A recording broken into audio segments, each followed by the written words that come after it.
हमने देखी है इन आँखों की महकती खुशबू, हाथ से छू के इसे रिश्तों का इल्ज़ाम ना दो, सिर्फ एहसास है यह, इसे रूह से महसूस करो, प्यार को प्यार ही रहने दो, कोई नाम ना दो। खामोशी फिल्म में लता जी ने गुलजार साहब की लिखी इन पंक्तियों को बहुत खूबसूरती से गाया है और यह पंक्तियां मैं आप लोगों को इसलिए सुना रहा हूं क्योंकि आज जो किस्सा मैं आप लोगों को सुनाऊंगा वह असल में एक प्रेम कहानी है जिसमें गुलजार साहब की ये पंक्तियां कुछ ज़्यादा ही सटीक बैठती हैं। नमस्कार, मेरा नाम आदर्श चौधरी है और आज मैं आपको सुनाऊंगा भारत की राजनीति की वो प्रेम कहानी जिसे कभी छुपाया नहीं गया पर कभी खुल के बताया भी नहीं गया।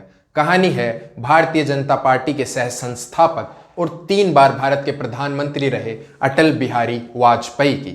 इसे जानने के लिए हमें चलना पड़ेगा साल 1941 में। उस समय अटल बिहारी वाजपेयी ग्वालियर के विक्टोरिया कॉलेज के छात्र थे और इसी कॉलेज में पढ़ती थी राजकुमारी हक्सर, जो कि एक कश्मीरी पंडित होने के साथ साथ इंदिरा गांधी की सेकंड कजन भी थी। वाजपेयी और राजकुमारी की उम्र महज 16-17 के आसपास थी। दोनों एक दूसरे की ओर आकर्षित थे और राजकुमारी अटल से शादी करना चाहती थी, पर उस समय लड़के लड़कियों की दोस्ती को खुशी से स्वीकार नहीं किया जाता था। आज भी काफ़ी जगह हमारे समाज में प्रेम विवाह को स्वीकार नहीं किया जाता है, तो यह तो आज से भी तकरीबन 80 वर्ष पूर्व की बात है। खैर, कहानी पे आते हैं। उनके कॉलेज के समय के एक किस्से का जिक्र करते हुए किंग सुखनाग अटल की जीवनी Vajpayee MN for all seasons में लिखते हैं, युवा अटल ने राजकुमारी के लिए लाइब्रेरी में एक किताब में प्रेम पत्र रख दिया था, लेकिन उन्हें उसका जवाब नहीं मिला। दरअसल राजकुमारी ने भी उस पत्र का जवाब दिया था, लेकिन वो पत्र वाजपेयी तक नहीं पहुंच सका।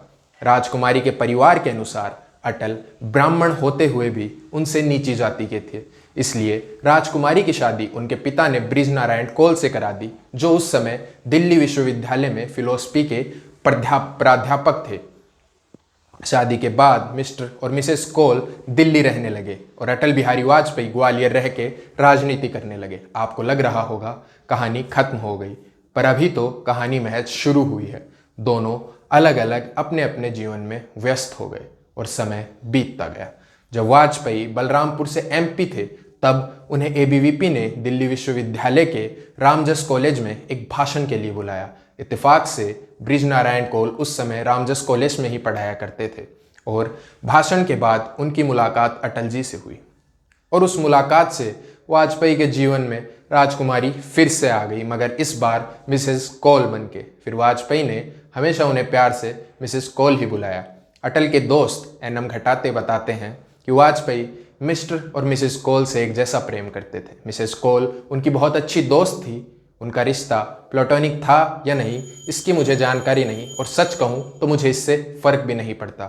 वहीं सागरिका घोष, जिन्होंने भी अटल के जीवन पर एक किताब लिखी है, वो rediff.com के लिए लिखे अपने एक आर्टिकल में बताती हैं 50 के दशक में अटल, लाल कृष्ण आडवाणी और प्रेमजी भाई आसार एक साथ राजेंद्र प्रसाद रोड पर एक साधारण डोरमेट्री जैसे मकान में रहते थे।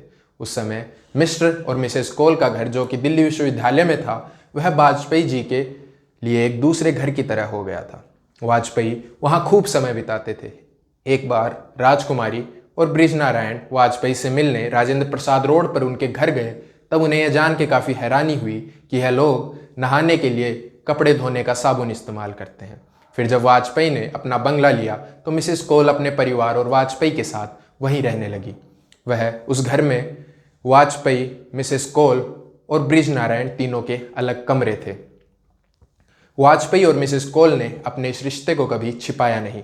BBC हिंदी के कार्यक्रम विवेचना में रिहान फैजल बताते हैं कि 60 के दशक में मिसेस कौल अपने पति को तलाक देके वाजपेयी से शादी करना चाहती थी, पर उनकी पार्टी और RSS का मानना था कि यदि वे ऐसा करते हैं तो इसका असर उनके राजनीतिक कैरियर पे पड़ेगा। वाजपेयी ने कभी शादी नहीं की, पर राजकुमारी कौल हमेशा उनके जीवन का एक अहम हिस्सा बनी रही। मिस्टर और मिसेस कौल की बेटी नमिता को वाजपेयी ने बाद में गोद ले लिया था। 2018 में अटल बिहारी वाजपेयी की मृत्यु के बाद उन्हें मुखाग्नि भी उनकी दत्तक पुत्री नमिता भट्टाचार्य ने ही दी थी। 1978 में जब वाजपेयी विदेश मंत्री थे, तब उन्हें एक पत्रकार ने पूछा, पाकिस्तान, चाइना और कश्मीर छोड़िए, हमें तो आप मिसेस कौल के बारे में बताइए।